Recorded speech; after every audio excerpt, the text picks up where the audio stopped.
ওমানের শ্রমবাজারে বইছে বড় পরিবর্তনের হাওয়া, যা দেশটিতে অবস্থানরত প্রবাসী কর্মীদের জন্য কিছুটা চিন্তার কারণ হতে পারে। স্থানীয় নাগরিকদের কর্মসংস্থানে জোর দিয়ে ওমান সরকার নতুন একটি জাতীয় কর্মসংস্থান নীতি চালু করেছে। এই নীতির আওতায় আগামী ৫ বছরে ৩ লাখ ওমানি নাগরিককে চাকরি দেওয়ার বিশাল লক্ষ্যমাত্রা নির্ধারণ করা হয়েছে। অর্থাৎ প্রতি বছর অন্তত ৬০,০০০ ওমানি নতুন করে কর্মক্ষেত্রে প্রবেশ করবেন।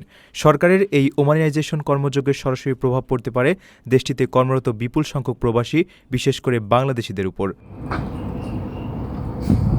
সালালাতে আয়োজিত লেবার ফোরামের তৃতীয় আসরে শ্রম মন্ত্রণালয় আনুষ্ঠানিকভাবে এই নীতির ঘোষণা দেয়। দিওয়ান অব রয়্যাল কোর্টের উপদেষ্টা শেখ সেলিম বিন মুস্তাহিল আল মাসানির উপস্থিতিতে শুরু হওয়া এই ফোরাম চলবে আগামী ১৩ আগস্ট পর্যন্ত। একাদশ পঞ্চবার্ষিকী উন্নয়ন পরিকল্পনার অধীনে ২০৩০ সালের মধ্যে এই ৩ লাখ চাকরির সুযোগ তৈরি করা হবে।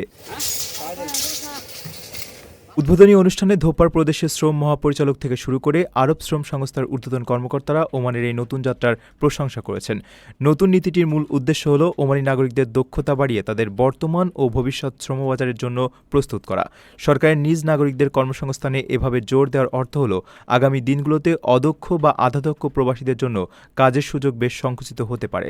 তাই ওমানের মতো প্রতিযোগিতামূলক শ্রমবাজারে টিকে থাকতে হলে প্রবাসী কর্মীদের এখন থেকে নিজেদের পেশাগত দক্ষতা বাড়ানোর পাশাপাশি নতুন নিয়মকানুন সম্পর্কে আরও সতর্ক হওয়া প্রয়োজন।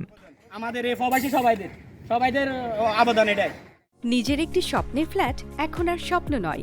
প্রবাসীর সিটিতে শুরু হয়েছে ৬ বছর মেয়াদী সহজ কিস্তিতে ফ্ল্যাট কেনার দারুণ সুযোগ।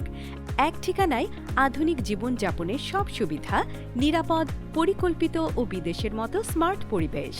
আজই বুকিং করুন আপনার পছন্দের ফ্ল্যাট আর গড়ে তুলুন নিজের স্থায়ী ঠিকানা।